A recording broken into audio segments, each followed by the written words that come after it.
AP CM Chandrababu జిల్లా పర్యటనలకు తరచూ వాడే హెలికాప్టర్లో సాంకేతిక సమస్యలు బయటపడ్డాయి. అయితే కేంద్ర మంత్రి పీయూష్ గోయల్ రాష్ట్ర పర్యటనకు అదే హెలికాప్టర్ను అధికారులు కేటాయించారు. దీంతో ఏపీలో పర్యటిస్తున్న కేంద్ర మంత్రి పీయూష్ గోయల్ కృష్ణపట్నం పర్యటన రద్దయింది. తిరుపతి నుంచి కృష్ణపట్నం వెళ్లేందుకు హెలికాప్టర్ ఎక్కిన తర్వాత హెలికాప్టర్ గాల్లోకి ఎగిరే తరుణంలోనే అందులో సాంకేతిక లోపం తలెత్తింది. గమనించిన పైలట్ అప్రమత్తమై వెంటనే ఏటీసీ అధికారులకు సమాచారమిచ్చారు. అధికారులు వెంటనే హెలికాప్టర్ను ఆపివేశారు. దీంతో కృష్ణపట్నం పర్యటనను రద్దు చేసుకుని పీయూష్ గోయల్ ప్రత్యేక విమానంలో ఢిల్లీ వెళ్లిపోయారు. ఈ ఘటనతో ఏపీ ప్రభుత్వం అప్రమత్తమైంది. దీంతో సీఎం, వీవీఐపీలు వాడే హెలికాప్టర్లో టెక్నికల్, సెక్యూరిటీ సమస్యలపై నివేదిక ఇవ్వాలని డీజీపీ సంబంధిత అధికారులకు ఆదేశాలు జారీ చేశారు. సీఎం ప్రయాణించే ఈ హెలికాప్టర్ ఇలా ఇబ్బంది పెట్టడం ఇదే మొదటిసారేం కాదు.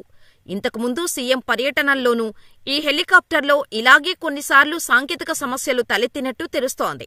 అయితే ఇలా హెలికాప్టర్లో తరచూ సాంకేతిక సమస్యలు తలెత్తడంపై రాష్ట్ర డీజీపీ హరీష్ కుమార్ గుప్తా సీరియస్ అయ్యారు. హెలికాప్టర్ సాంకేతిక లోపాలు, భద్రతా సమస్యలపై పూర్తి నివేదిక ఇవ్వాలని ఇంటెలిజెన్స్ చీఫ్కి ఆదేశాలు జారీ చేశారు. ఈ హెలికాప్టర్ను వీఐపీ ప్రయాణాలకు వాడొచ్చా వద్దా అన్న విషయంపై సమగ్రంగా పరిశీలించి నివేదిక ఇవ్వాలని స్పష్టం చేశారు. ఈ ఘటనతో వీఐపీల ప్రాణాలు ప్రమాదంలో పడకుండా చూసుకునేందుకు ప్రభుత్వ యంత్రాంగం ఇకపై మరింత జాగ్రత్తలు తీసుకోవాల్సిన అవసరం ఉంది.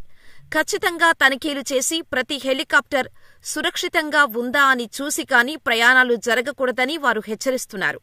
ఇప్పటికే హెలికాప్టర్లో ప్రయాణం చేస్తున్న ఎంతో మంది ప్రముఖులు మరణించటం, అసలు వీఐపీలు హెలికాప్టర్స్ వాడాలంటేనే భయపడుతున్నారు. ఎందుకంటే దేశంలో చాలా మంది నాయకులు హెలికాప్టర్ దుర్ఘటనల్లో చనిపోయారు.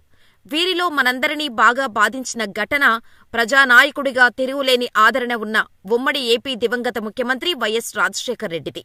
2009 సెప్టెంబర్ 2న చిత్తూరు జిల్లాలో రచ్చబండ కార్యక్రమానికి హాజరయ్యేందుకు వెళ్తూ ప్రతికూల వాతావరణంలో కర్నూలు జిల్లాలో వైఎస్ ప్రయాణిస్తున్న హెలికాప్టర్ కుప్పకూలింది. పావురాలగుట్ట అడవుల్లో జరిగిన ఈ దుర్ఘటన తెలుగు రాజకీయాలనే మార్చేసింది.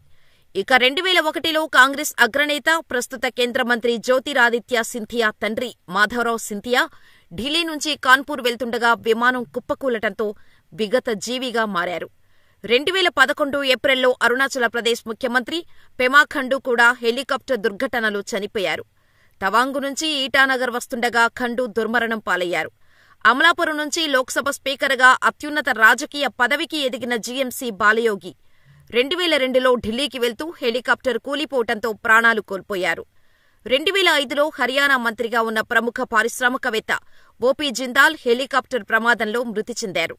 1995లో హిమాచల్ ప్రదేశ్ మాజీ సీఎం సురేంద్ర సింగ్ కూడా హెలికాప్టర్ కూలడంతో చనిపోయారు. మరోవైపు ఇటీవల విమానం, హెలికాప్టర్ల ప్రమాదాలు చోటు చేసుకోవడంతో అధికారులు ఆందోళనలకు గురయ్యారు. ఎందుకు ఈ హెలికాప్టర్లో తరచుగా సాంకేతిక సమస్యలు తలెత్తుతున్నాయనే దానిపై ప్రత్యేక దృష్టి సారించారు.